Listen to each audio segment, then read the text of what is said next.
के stand bypass से सटे इलाके में एक बार फिर भयावह सड़क हादसा। गुरुवार देर रात एक बाइक दुर्घटना का शिकार हो गई। बाइक सवार गंभीर रूप से घायल हो गया। यह घटना सिलीगुड़ी के स्टैंड बाईपास से सटे इलाके में घटी। बताया जा रहा है कि बाइक सवार पूर्वी चयनपारा से स्टैंड बाईपास की ओर जा रहा था, लेकिन रात के अंधेरे में सड़क की ढलान के कारण वह टूटी सड़क को नहीं देख पाया, जिससे अनियंत्रित होकर बाइक दुर्घटना का शिकार हो गई। बाइक सड़क के बीचों बीच पड़ी थी और बाइक सवार गंभीर रूप से घायल हो गया। चूंकि रात काफी हो चुकी थी, इसीलिए युवक काफी देर तक घायल अवस्था में वहीं पर रहा। इसके बाद ईस्टर्न बाईपास की ओर से आ रही एक ट्रक चालक ने उसे देखा तो तुरंत अपनी गाड़ी से उतरकर घायल युवक को सड़क से हटाया। इसके बाद कई लोग घटनास्थल पर पहुंचे। घटना की खबर मिलते ही आसीगढ़ चौकी की पुलिस भी मौके पर पहुंची। इसके बाद घायल युवक को बचाकर इलाज के लिए सिलीगुड़ी जिला अस्पताल भेज दिया गया, लेकिन युवक की पहचान अभी तक नहीं हो पाई है। क्षेत्र के निवासियों ने आरोप लगाया है कि ईस्टर्न बाईपास से पहले से ही इस इलाके में कई बार दुर्घटना हो चुकी है। भवन निर्माण हो रहा है, लेकिन सड़क पर रेत और पत्थर डाले जा रहे हैं, जिससे सड़क उबड़ खाबड़ हो गई है। कई बार कहने के बावजूद भी प्रशासन ने कोई ध्यान नहीं दिया है। स्थानीय निवासियों का दावा है कि इस इलाके में बार बार दुर्घटनाएं हो रही है।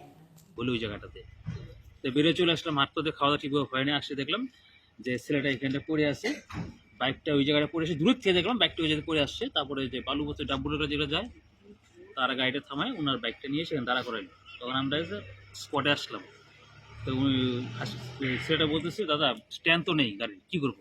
ছুঁয়ে রাখেন এখানে। ছেলেটা ছিল এখানে, নিয়ে আসলো এখানে, জল ফল দেওয়া হলো। তো ছেলেটার পরিস্থিতি খুবই একটা ভালো না, একজনই একাই ছিল।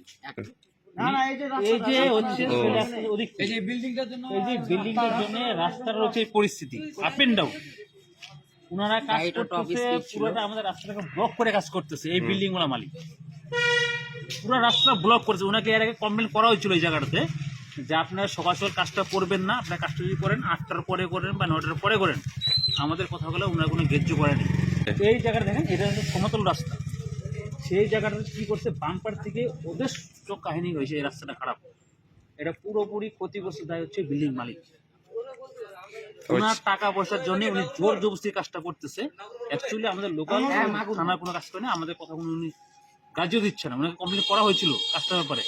কাজ করবে রাত্রি 11টা 12টা অবধি কাজ করবে। কাজ শুরু হয় সকাল 7টা 6টা থেকে কাজ শুরু হয়।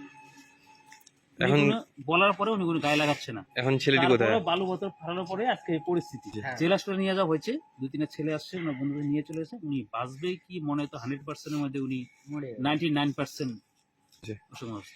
উনি যে আশা করি ভগবানের প্রার্থনা করি উনি যেন সুস্থ বাড়িতে ফিরে। আমার নাম বনমালী কর, পূর্ব চয়নপাড়া, নিয়র লক্ষ্মী ধর্মঘাটা।